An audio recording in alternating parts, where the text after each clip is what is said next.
Hello everyone. मैं आशा करता हूं कि आप सब बहुत अच्छे होंगे। आज स्टूडेंट डाउट सीरीज में हम क्वेश्चन करेंगे unit and measurement chapter number 2 से। So this question is based on the dimension analysis we can say. In this question we have given that if the density rho, acceleration due to gravity g and frequency nu are taken as base quantity, find the dimension of force. तो इस question में हमें बताया हुआ है कि रो, G और frequency को अगर हम बेस क्वांटिटी यानी कि फंडामेंटल क्वांटिटी मान लें तो फोर्स का डायमेंशन फॉर्मूला आपको इन गिवन क्वांटिटी के टर्म में फाइंड करना है। हमें पता है कि फोर्स का जो बेसिक फॉर्मूला होता है mLT-2, ये फंडामेंटल क्वांटिटीज के रिस्पेक्ट में होता है। बट इस क्वेश्चन में हमें कंसिडर करना है कि जो फंडामेंटल क्वांटिटी वो कौन कौन है, जी, डेंसिटी एंड फ्रीक्वेंसी। तो देखो इस क्वेश्चन को प्रोसीड कैसे करना है। सबसे पहले मान लेते हैं कि हमारी जो फोर्स है वो डिपेंड कर रही होगी किस पर, रो, जी और फ्रीक्वेंसी पर। ठीक है, और मैं अपने हिसाब से भी मान लेता हूँ कि लेट वो फोर्स डेंसिटी की पावर ए पर डिपेंड कर रही है, जी की पावर बी पर डिपेंड कर रही है और फ्रीक्वेंसी की पावर सी पर डिपेंड कर रही है। तो अगर मैं ए बी सी की वैल्यू फाइंड कर लूं तो मुझे पता लग जाएगा कि फोर्स का डायमेंशन फॉर्मूला क्या होगा in terms of the given quantity rho, G और फ्रीक्वेंसी। तो मैंने मान लिया कि हमारा फोर्स रो की पावर ए, जी की पावर बी और फ्रीक्वेंसी की पावर सी पर डिपेंड कर रहा है और एबीसी की वैल्यू हमें निकालनी है। इसके बाद एक प्रोपोर्शनलिटी कांस्टेंट हम यहाँ पर एज्यूम कर लेते हैं, लेट के यहाँ पर डायमेंशनलेस कांस्टेंट है। तो फोर्स डिपेंड करेगा रो की पावर ए पर, जी की पावर बी पर, फ्रीक्वेंसी की पावर सी पर। ठीक है, अब आप दोनों तरफ जितने भी फिजिकल क्वांटिटी है उनका डायमेंशन फॉर्मूला लिख लीजिए। तो mLT-2 ये होता है डायमेंशन फॉर्मूला ऑफ फोर्स। के को डायमेंशन लेस कॉन्स्टेंट है तो आप यहाँ पे लिख देता हूँ मैं साइड में, वेयर के इज डायमेंशन लेस कॉन्स्टेंट, जिसका कोई डायमेंशन नहीं होगा, डायमेंशन लेस कॉन्स्टेंट। वो सिर्फ मैंने इसलिए लिया है ताकि मैं वहां से प्रोपोर्शनल साइन हटाकर के लगा सकूं। ओके, तो रो यहाँ पर देखो, अब आपको डायमेंशन फॉर्मूला लिखना है सभी टर्म का। तो रो क्या होता है, डेंसिटी यानी कि मास पर यूनिट वॉल्यूम।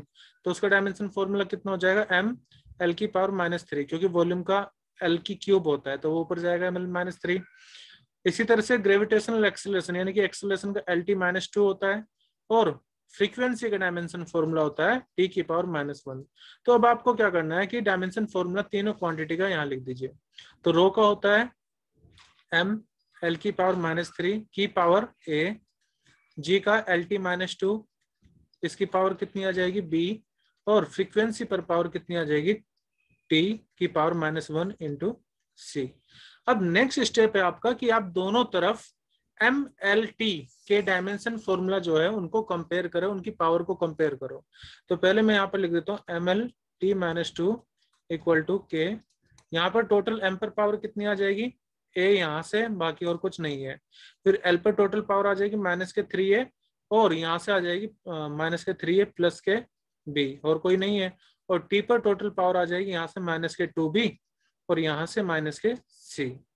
तो अब आप कंपेयर कर लो कोफिशिएंट ऑफ, मतलब power of M, power of L और पावर ऑफ टी। तो देखो यहाँ पर जब मैं कंपेयर करूंगा, एम यहाँ पर कितना है 1, तो ऑन कंपेयरिंग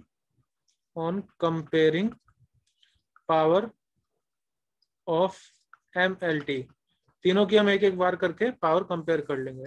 तो ए की पावर, जब आप एम की पावर कंपेयर करोगे तो आपका राइट साइड पर है ए और लेफ्ट साइड पर है, तो ए की वैल्यू कितनी आ जाएगी 1। ये पावर कंपेयर करने के बाद है एम की। अब पावर कंपेयर कर लो आप एल की। तो राइट साइड है -3a प्लस बी और लेफ्ट साइड है एल पर पावर 1। ठीक है, तो ए की वैल्यू तो हमें पता है कितनी है 1, प्लस बी की वैल्यू निकल जाएगी। तो ये कितनी आ जाएगी 1 + 3, यानी कि बी की वैल्यू हमारी आ गई 4।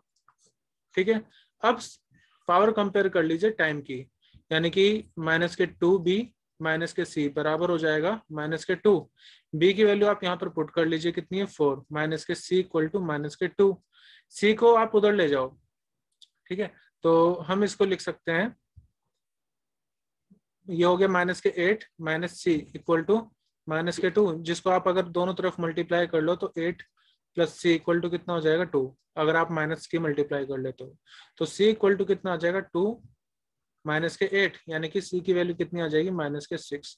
तो देखो अब हमारी ए, बी और सी की वैल्यू आ चुकी है। बस अब आपको क्या करना है, इस इक्वेशन में पुट कर दीजिए ए बी सी की वैल्यू। तो देखो फाइनल रिजल्ट अब हमारा आने वाला है। जब आप ए बी सी की वैल्यू पुट करोगे तो मैं यहाँ पे लिख देता हूँ ऑन पुटिंग